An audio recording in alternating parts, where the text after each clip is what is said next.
राजा रघुवंशी की murder mystery में एक और सबसे बड़ा खुलासा। हनीमून के बहाने पत्नी सोनम रघुवंशी ने जो किया, दुनिया हैरान। राजा रघुवंशी के मर्डर मिस्ट्री में पत्नी सोनम का सबसे बड़ा रोल। इंसानियत को झकझोर देगी सोनम ने रची थी ऐसी साजिश। पूरी साजिश को अंजाम देने के लिए सुपारी किलर की एंट्री। मध्य प्रदेश के इंदौर से शादी करके निकले राजा रघुवंशी और पत्नी सोनम रघुवंशी की कहानी अब देश की सबसे बड़ी मर्डर मिस्ट्री बन चुकी है। जिस सोनम रघुवंशी की तलाश में पूरा देश लगा था, वो अब गाजीपुर के एक छोटे से ढाबे से पुलिस के हत्थे चढ़ चुकी है। जी हाँ, ये वही सोनम है जिसने अपने पति राजा रघुवंशी की लाश शिलांग के झील में फेंकवा कर फरार थी। सबूत कुछ भी सर, जिसकी भी गलती हो उसे सख्त से सख्त सजा मिलनी चाहिए। बस मेरा यही निवेदन है आप लोगों से। मगर मुझे थोड़ा मेरी बहन से मिलने दीजिए। अगर उसमें उसकी कोई गलती होती है उसे फांसी लगा दी जाए। गवर्नमेंट जो भी आदेश देगी वो हमें मंजूर होगा। मेरा नाम गोविंद रघुवंशी है। जी, मैं शिलोंग मेघालय से आ रहा हूँ। तो आप कितने दिन से ढूंढ रहे थे? कितने दिनों से ढूंढ रहे थे? मेरे लगभग आज 18-19 दिन कंप्लीट हो गए हैं। सोनम पे आरोप लग रहे हैं, इस पे क्या? मुझे आइडिया नहीं है क्या आरोप लग रहे हैं, क्या लग रहे हैं। मीडिया प्रशासन आप हो, आरोप भी आप ही लगा रहे हो, सब चीजें आपकी है। डीजीपी मेघालय मेरे नॉलेज में मैं जर्नी करके आया हूँ, मुझे कुछ भी आइडिया नहीं कि अभी क्या आरोप लगे हैं। मैं मिल लूँ फिर आपको जरूर दूंगा, बिल्कुल शांति से दूंगा। आपके एक एक सवालों का जवाब दूंगा। ठीक है, मुझे आइडिया आप ही लोग लगाए, मैं मिल लूँ फिर आपको जवाब दूंगा। अब मेघालय पुलिस ने बड़ा खुलासा करते हुए कहा है कि सोनम ही अपने पति की कातिल निकली और इसने पूरी साजिश को अंजाम देने के लिए सुपारी किलर का इस्तेमाल किया। राजा और सोनम की शादी 11 मई को इंदौर में हुई थी। शादी के सिर्फ 9 दिन बाद यानी 20 मई को दोनों हनीमून के लिए मेघालय रवाना हुए, लेकिन 30 मई को अचानक दोनों लापता हो गए और फिर जो खबर आई उसने पूरे देश को झकझोर दिया। राजा की लाश 2 जून को शिलांग के पास एक झील के नीचे खाई में पाई गई। पोस्टमार्टम रिपोर्ट ने पुष्टि कर दी कि राजा की बेरहमी से हत्या की गई है, लेकिन इस कातिल पत्नी सोनम का कोई सुराग नहीं था। सबको लगा कि शायद इसको भी मारा गया है, लेकिन नहीं, ये कातिल जिंदा थी और गाजीपुर में छिपी बैठी थी।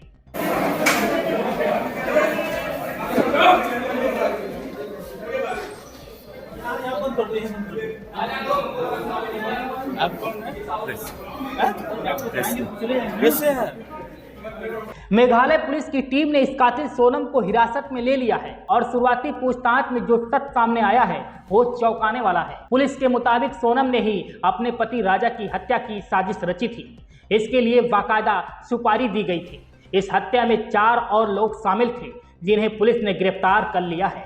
यानी ये सिर्फ एक एक्सीडेंट नहीं था, ये एक प्लान मर्डर था और कातिल कोई और नहीं बल्कि यही थी जो शादी के साथ फेरे लेने, पति के साथ जिंदगी की नई शुरुआत करने चली थी। अब ये मामला सिर्फ एक मर्डर नहीं बल्कि एक इंटरटेस्ट क्राइम केस बन चुका है। सोनम पे आरोप लगे हैं। मैं चाहती जो 3 लड़के पकड़ाए, पहले तो उनसे कड़ी से पूछताछ होए, फिर इसके बाद सोनम से भी पूछताछ होए, उसके बाद में अपन सोनम का नाम ले सकते हैं। अभी अपन कैसा ले सकते हैं उसका नाम? अपन ने, मैंने उसको दिल से मानी, मेरे बेटे ने दिल से माना। खुलासा कर दिया है कि सोनम ही को किराए पे लेकर के गई थी भाड़े पे और उसी ने मर्डर करवाया। हो सकता है सोनम ने जब उसको चेन पहनने का क्यों बोला? कौन पत्नी बोलती कि तुम चेन लेके आओ घर से? कोई पत्नी बोलती क्या? अच्छा, जाने का टिकट सोनम ने करवाया था, आने का टिकट नहीं करवाया। जाने का टिकट सोनम ने करवाया था। उसको तो ये भी नहीं पता होगा, इसके बेटे ने इसको बता दिया। और शिलोंग जाने का प्लान मेरे बेटे ने तो वो बता के गया। अचानक से दर्शन करने के बाद में वो शिलोंग की तरफ चले जाते जबकि प्लान नहीं था। प्लान नहीं था ना, यानी सोनम ने प्लान बनाया। ये सोनम ने बनाया होगा। आगे उसकी जगह देखी हुई भी होगी। अपन को ये भी नॉलेज नहीं। हमारे घर से कोई भी नहीं गया, ना परिवार से गया। मेरे बेटे को उधर का नॉलेज नहीं था। वो इधर जाता, उत्तराखंड तरफ जाता है, भगवान के दर्शन करने जाता था। उनकी मम्मी ने बोला था कि हम अगले साल ही होके आए। उन्होंने यूँ बोला था हम अगले साल ही होके आए वहाँ से वो लेके। और मैंने बोला कि मेरे को जैसा है ना, राजा की चेन मैंने एयरपोर्ट पे देखी। मैंने बोला बेटा तू चेन पहन के क्यों गया? तो बोले मम्मी मेरे को सोनम ने बोला था। अच्छा। उसने यूँ बोला तो मैंने कि मेरे को डर सा लग रहा। तो मैंने उनकी मम्मी से बोला कि देखो राजा चेन पहन के गया, मेरे को खतरा लग रहा है। तो हो सके वो खतरा किस कारण से लग रहा था कि वो चेन से ही खतरा सामने वाले को वो होएगा और ये बात वहीं के वहीं दब जाएगी। कुछ न कुछ बात कुछ होगी, कुछ प्लानिंग ही होगी ना। मध्य प्रदेश के मुख्यमंत्री मोहन यादव ने सीधे केंद्रीय गृह मंत्री अमित शाह से मांग की है कि इस पूरे मामले की जांच सीबीआई को सौंप दी जाए। सवाल ये है कि सोनम ने ऐसा क्यों किया? वो कौन है 3-4 लोग जो इस साजिश में शामिल थे?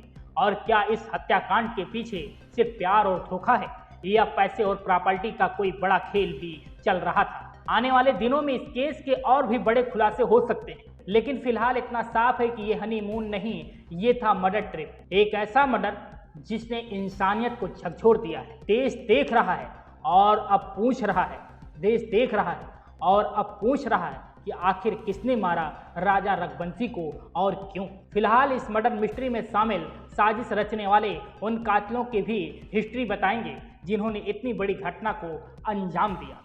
Bureau report DK Tripathi, Saam TV digital. Subscribe करें साम टीवी, क्योंकि हम आ गए हैं अब आपके बीच, दिखाएंगे सत्ता के वादों और अपराधियों के एक एक कारनामे की हकीकत। और हाँ, अगर आपके पास भी हो कोई ऐसी खबर तो कमेंट करके हमें बताएं, क्योंकि बिना डर और दबाव के हम दिखाते हैं हर एक खबर डंके की चोट पर।